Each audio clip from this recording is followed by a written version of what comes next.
Consumer behaviour को समझना बहुत ही जरूरी है और कंज्यूमर बिहेवियर को समझने के लिए हमें उन फैक्टर्स को भी समझना होगा जो उसको इन्फ्लुएंस करते हैं यानी कि उसको प्रभावित करते हैं।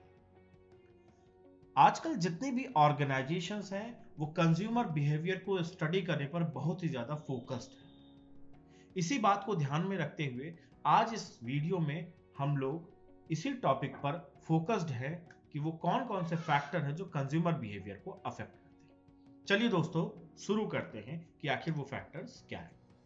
बेसिकली कंज्यूमर बिहेवियर को अफेक्ट करने वाले कई फैक्टर हैं, लेकिन उनमें से मैं सिर्फ 4 फैक्टर्स को लेना चाहूंगा, जो कि हमारे कल्चर होंगे, फिर हमारा सोशल फैक्टर आ जाएगा, फिर हमारा पर्सनल फैक्टर है और साइकोलॉजी। इन 4 फैक्टर्स को लेकर हम कंज्यूमर बिहेवियर को, ये चारों फैक्टर किस तरीके से अफेक्ट करते हैं हम समझेंगे। तो सबसे पहला जो फैक्टर है वो है कल्चर। कल्चर यानी कि संस्कृति। संस्कृति यानी कि जो हम लोगों का एक वैल्यू सिस्टम है, जो हमारी आइडियोलॉजी है, जिसको हम मानते हैं, वो हमारा क्या होता है, कल्चर होता है। A person's culture has a huge influence on their thought process and behaviour. किसी भी व्यक्ति के ऊपर उसका जो कल्चर है, जो उसकी संस्कृति है, उसका बहुत ज्यादा प्रभाव होता है उसके सोचने के तरीके पे और उसके बिहेवियर, उसके जो किस तरीके से वो किसी एक पर्टिकुलर सिचुएशन में रिएक्ट करता है। एक्चुअली में कल्चर हमारे जो सराउंडिंग में जो हमारी दुनिया है उसको, हमारा जो देखने का तरीका होता है, वो हमारा कल्चर उसको काफी हद तक अफेक्ट करता है। और जो हम डिसीजंस लेते हैं उस पर भी कल्चर का अच्छा खासा प्रभाव होता है। कल्चर में कई फैक्टर्स और आते हैं। अब जैसे मैं बात कर रहा हूं सब कल्चर की।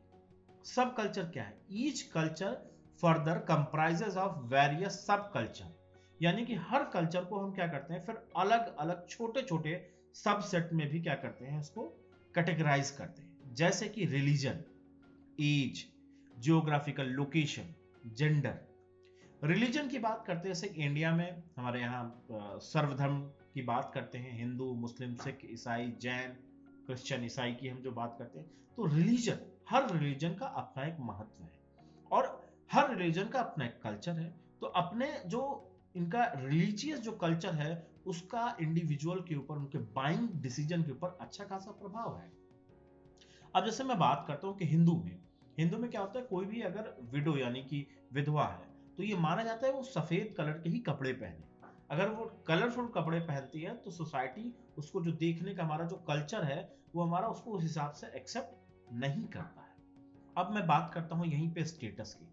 स्टेटस यानी कि क्या, इसको कैटेगराइज किया गया 3 कैटेगरी में, upper class, middle class and lower class.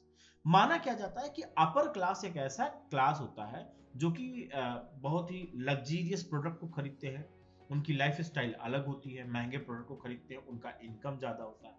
Middle class एक ऐसा क्लास होता है जो कि जहाँ उनकी इनकम बहुत ही एवरेज होती है, वो अपनी आवश्यकताओं की पूर्ति करते हैं और जो थोड़ी बहुत उनकी रिक्वायरमेंट होती है उस पर वो अपना फुलफिल करते रहते हैं। वहीं मैं अगर लोअर क्लास की बात करता हूं तो इनके लिए जो उनकी बेसिक रिक्वायरमेंट्स है, जो नेसेसिटीज हैं, उसको भी वो पूरी नहीं कर पाते, उसमें भी उनकी क्या होती है, बहुत ज्यादा खींचत आती है। ठीक है, तो ऐसे लोग क्या करते हैं, जैसे कि अपनी जो डेली रिक्वायरमेंट है, जैसे डेली रिक्वायरमेंट क्या है कि उनके पास जो है खाने के पैसे होने चाहिए, इतनी उनकी इनकम हो जाए ताकि वो अपना और अपने पूरे परिवार का पालन पोषण कर सके।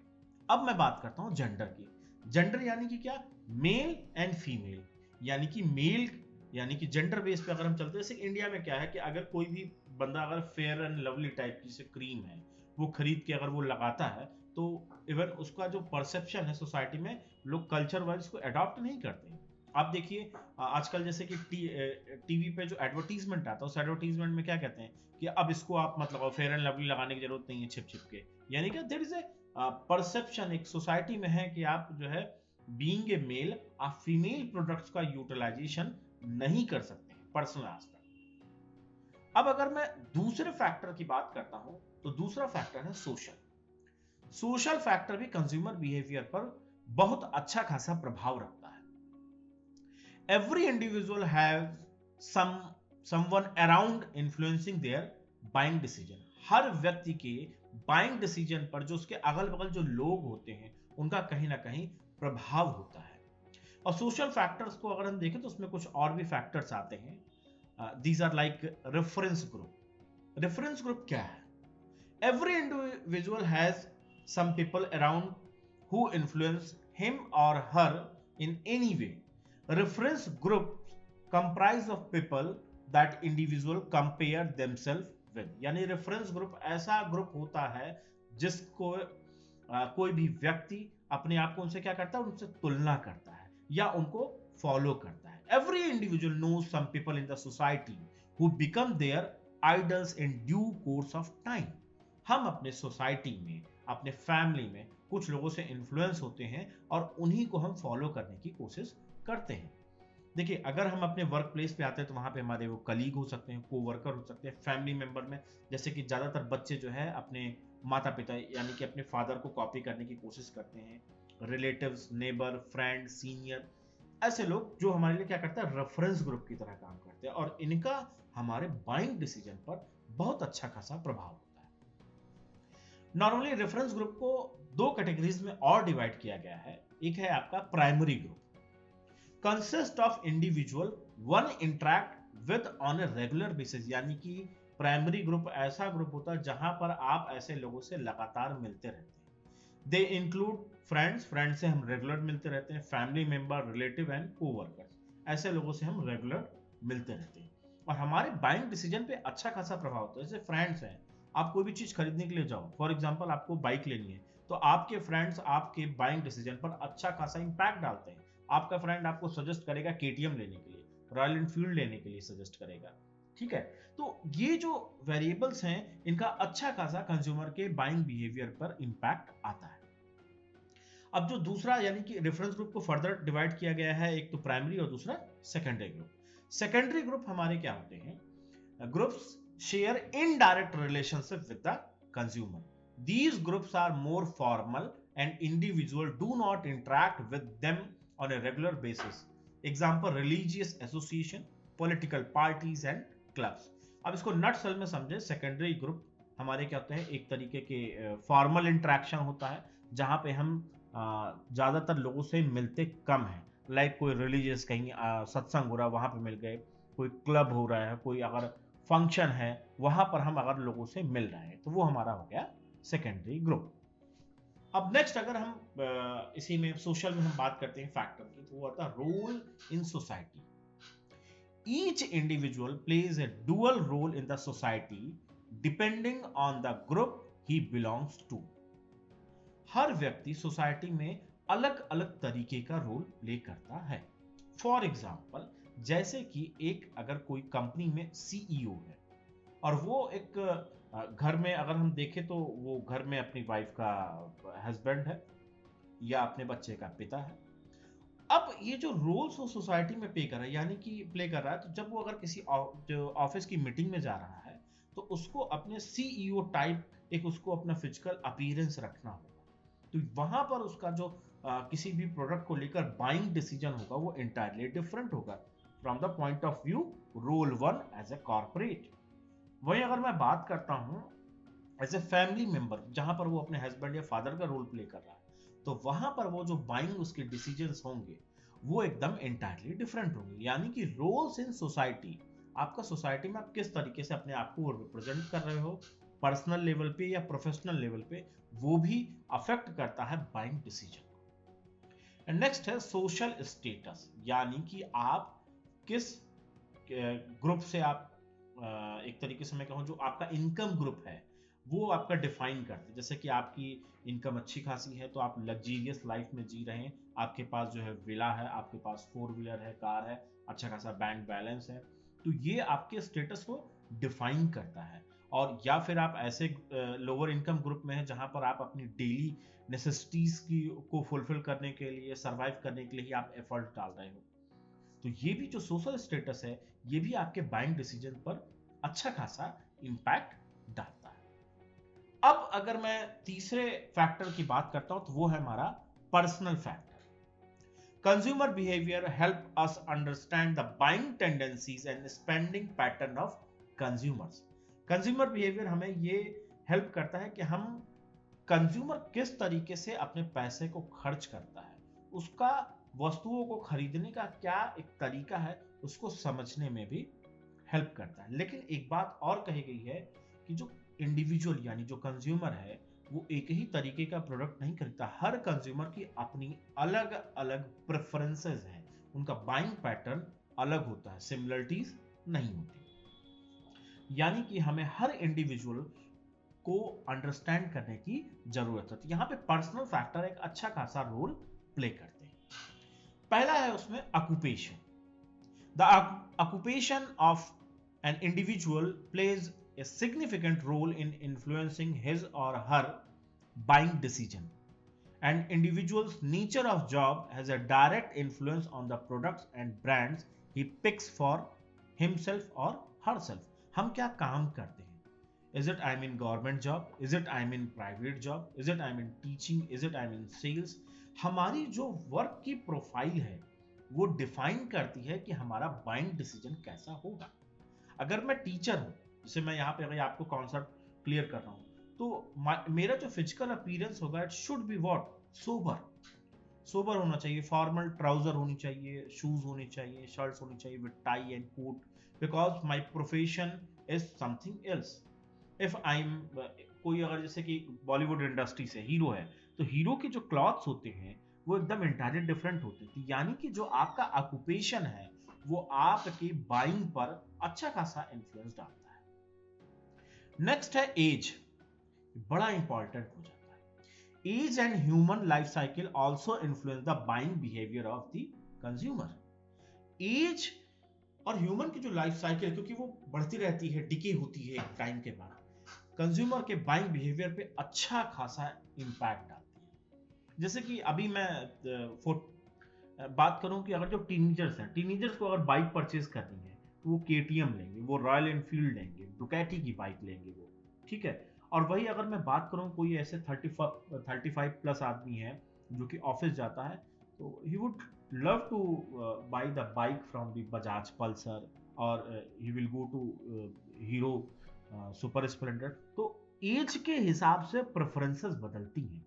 इवन कलर की मैं बात करूं, यंग लड़के जो है ब्राइट कलर और लाउड कलर को प्रेफर करेंगे, वही अगर जो मिडिल एज लोग हैं, जो एडल्टली लोग हैं, वो प्रेफर करेंगे डिसेंट टाइप के है क्लॉथिंग्स को, और जो नॉर्मल जो कलर्स होते हैं उसको लेना पसंद करेंगे। तो एज का भी अच्छा खासा इंपैक्ट होता है। और आप ध्यान दीजिए आजकल जितने भी प्रोडक्ट आ रहे हैं मार्केट में, चाहे मैं क्लॉथिंग्स की बात करूं या बाइक्स की बात करूं, एज के हिसाब से भी प्रोडक्ट का अपना एक सेगमेंटेशन है। Now coming to the next factor of the personal factor, economic condition, यानी कि हर इंडिविजुअल का क्या अपना स्पेंडिंग कैपेसिटी कितना है, वो कितना जो है खर्च कर सकता है। The buying tendency of individuals is directly proportional to his income or earning per month, यानी कि किसी भी व्यक्ति की जो इनकम है, जो अर्निंग है, जो उसकी इकोनॉमिक यानी कि वित्तीय स्थिति भी निर्धारित करती है वो कैसे अपना पैसा प्रोडक्ट को खरीदने में खर्च करेगा। इसीलिए कंज्यूमर्स की इनकम को, उसकी बाइंग कैपेसिटी को भी समझना जरूरी है, और यही चीजें डिफाइन करती हैं। आपके पास अगर मान लीजिए 1 लाख रुपए है तो आप बजाज पल्सर खरीदेंगे, आपके पास 2 लाख रुपए है, 2.5 लाख रुपए है तो आप रॉयल एनफील्ड खरीदेंगे, आपके पास और ज्यादा पैसा है तो आप उससे अच्छी बाइक खरीदेंगे। यानी कि इकोनॉमिक कंडीशंस हमारे बाइंग डिसीजंस को 100% क्या करती हैं, अफेक्ट करती हैं। Now coming to the lifestyle. Lifestyle मतलब क्या है कि कोई भी व्यक्ति अपना जीवन किस तरीके से व्यतीत कर रहा है।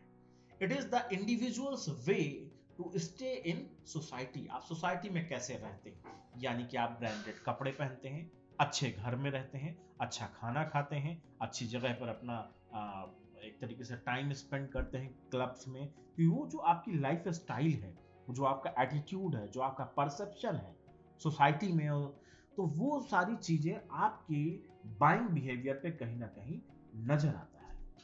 And in the last, personality. An individual's personality also affect his buying behavior.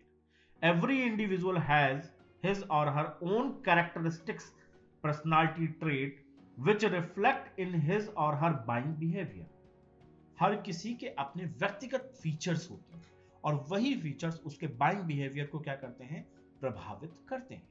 अब अगर मैं बात करूं, जैसे कोई एक व्यक्ति है जो अपने आप को बहुत ही फिट रखता है, तो वो हमेशा ऐसी चीजें खरीदना पसंद करेगा कि जब वो अपना वर्कआउट करे तो वो चीजें उसको एक बूस्टअप दे। तो आपने देखा होगा जितने भी फिटनेस फ्रीक होते हैं वो हमेशा जो है म्यूजिक सुनना पसंद करते हैं। तो यानी कि अब और उनका जो बाइंग पैटर्न होता है, जैसे कि अगर मैं ईटेबल्स की मैं बात करूं तो कैलोरी और वो कार्बोहाइड्रेट, इन सारी चीजों को वो ध्यान रखते हैं। तो हमारा जो पर्सनालिटी का ट्रेट होता है वो हमारे बाइंग बिहेवियर को भी कहीं ना कहीं अफेक्ट करता है। अब अगर मैं बात करता हूं, हमारा जो लास्ट फैक्टर है साइकोलॉजी। साइकोलॉजी एक तरीके से यानी कि किसी भी व्यक्ति की मेंटल एबिलिटी, वो किस तरीके से चीजों को देखता है, समझता है। तो उसमें जो हमारा सबसे पहला आता है वेरिएबल, वो है हमारा मोटिवेशन। मोटिवेशन देखिए यहां पर क्या है, there are several other factors motivate individuals to purchase product and services. Several other factors, अब मैं एक ही फैक्टर लेके चलता हूं। मान लीजिए कोई भी इंडिविजुअल है, जिसे अगर भूख लग रही है तो वो क्या करेगा, he will go to buy a particular food item to satisfy his hunger।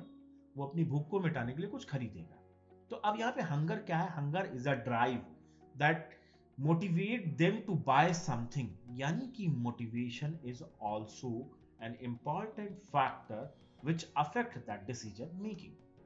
यहाँ पे जैसा कि मेंशन है, an individual who is thirsty would definitely not mind spending on soft drink, packaged water, juice and so on.